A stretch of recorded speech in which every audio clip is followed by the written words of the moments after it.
Plusieurs réveils aujourd'hui sur l'échiquier économique, à commencer par une première surprise, celui de la Chine, mais également plus proche de nous, l'Europe. Et c'est ce que nous allons étudier aujourd'hui.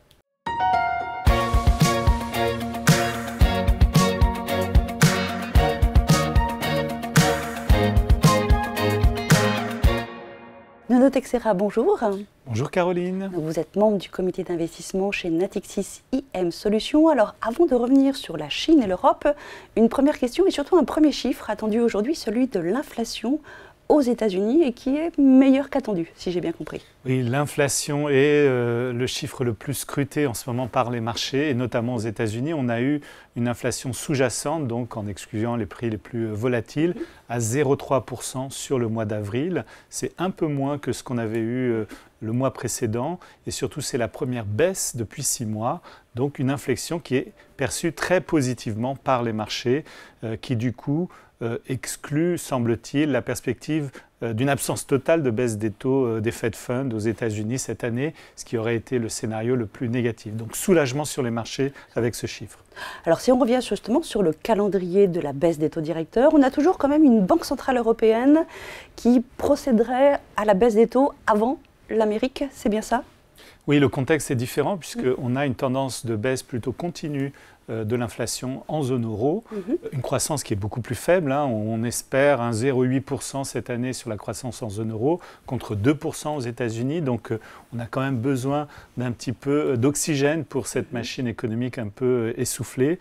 Et du coup, on s'attend à une baisse des taux directeurs de la BCE en juin d'un quart de point, suivi sans doute d'une autre baisse en septembre, donc 2 baisses avant la fin de l'année, alors que pour la Fed, il est encore urgent d'attendre d'avoir des confirmations de ces bons chiffres d'inflation, sachant qu'on est quand même toujours au-dessus des 3%, donc un peu loin de l'objectif de la Fed. Attendu. Voilà, donc rien ne presse pour la Fed, d'autant plus qu'il y a les élections, et on risque d'avoir seulement une première baisse en décembre. Les mouvements sur les taux directeurs ont aussi des implications sur les devises, et on a vu un dollar s'affaiblir légèrement par rapport à l'euro ces derniers temps. Oui, il faut savoir que le dollar est plutôt cher. Il a bénéficié d'une politique monétaire américaine depuis 2 ans qui a été sensiblement plus dure que celle de la BCE, donc un écart de rémunération favorable au dollar.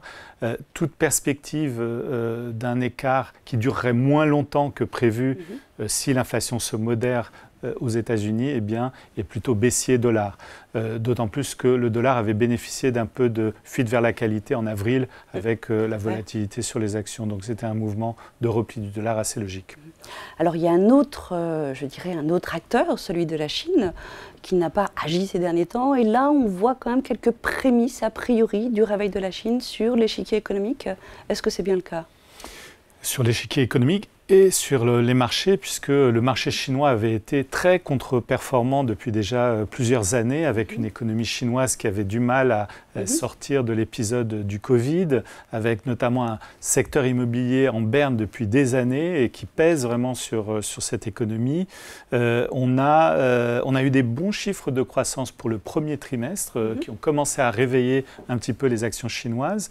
Et malgré un contexte géopolitique qui reste quand même assez lourd, puisqu'on voit les États-Unis qui menacent d'augmenter les droits de douane sur les produits chinois. Ça sera encore pire si Trump est élu, évidemment.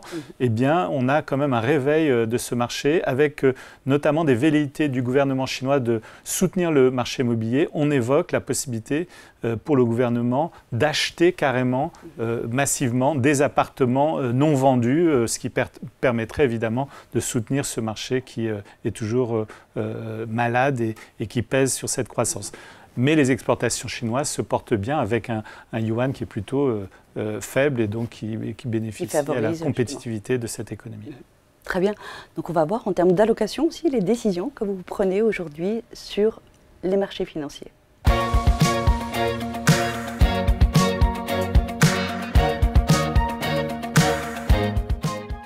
Un réveil également sur lequel je souhaite que l'on vienne, c'est l'Europe aujourd'hui. Donc en termes d'allocation, est-ce que ça vous a amené à un certain rééquilibrage sur le marché actions ?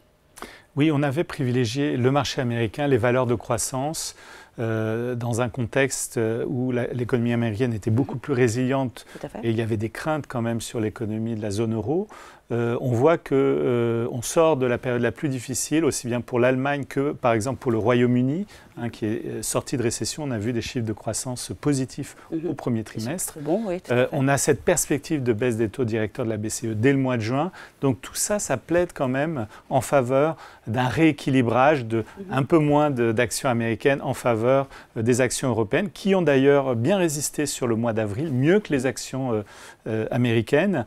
On voit un retour à la fois sur la thématique value et sur l'Europe. Oui, parce que jusqu'à maintenant, c'était un petit peu les valeurs de croissance qui avaient tiré tout ça. C'était la croissance et les États-Unis. Là, on voit que ça se rééquilibre et c'est une bonne chose parce que ça veut dire que la hausse qu'on a observée depuis le début de l'année est moins concentrée sur quelques valeurs, les fameux 7 magnifiques. Tout à fait. Donc on a une véritable diversification aujourd'hui sur l'ensemble du marché action. Alors, on reste quand même favorable à cette thématique de croissance aux États-Unis. On ne l'a pas complètement abandonnée. Vous l'abandonnez pas ? Non, mais en revanche, c'est vrai qu'on souhaite rééquilibrer un peu sur l'Europe, y compris sur des valeurs moyennes qui nous semblent présenter un bon momentum avec l'accélération de la croissance en zone euro et finalement des perspectives de baisse des taux d'intérêt qui sont éminemment favorables aux petites et moyennes valeurs. C'est ça, donc par rapport aux larges capitalisations, effectivement, petit à petit, revenir sur les moyennes et les petites capitalisations. Ils sont très en retard en termes de valorisation. Et sur le marché obligataire, sur la poche obligataire, en tous les cas, aujourd'hui, donc il n'est pas encore temps de reprendre du risque sur cette classe d'actifs. Plutôt, vous attendez également ? Oui, alors on est proche de la neutralité en termes de sensibilité au taux d'intérêt, mais on préfère, je dirais, concentrer nos positions plutôt sur la partie courte de la courbe. On a toujours une courbe des taux inversée, donc une meilleure rémunération finalement sur les échéances à moins de 2 ans. Pourquoi aller prendre beaucoup de risques de taux ? On a vu quand même qu'il y a eu de la volatilité sur les marchés obligataires encore au mois d'avril. Là, les choses vont peut-être se calmer, effectivement, si on commence à avoir une confirmation de bons chiffres d'inflation. Aujourd'hui, le marché obligataire s'est bien tenu, mais pour l'instant, on n'a pas changé de fusil d'épaule, on n'a pas décidé d'allonger fortement la sensibilité au taux d'intérêt. On reste plutôt sur les maturités encore assez courtes, tout en ayant une position très constructive sur le crédit, par exemple, compte tenu de l'amélioration du cycle économique. Très bien. Merci beaucoup, Nuno. Merci, Caroline. Merci à tous de nous avoir suivis. Donc, 2 réveils à suivre également, celui de la Chine et de l'Europe. Autant de thèmes que nous aborderons lors de nos prochaines émissions. À très bientôt.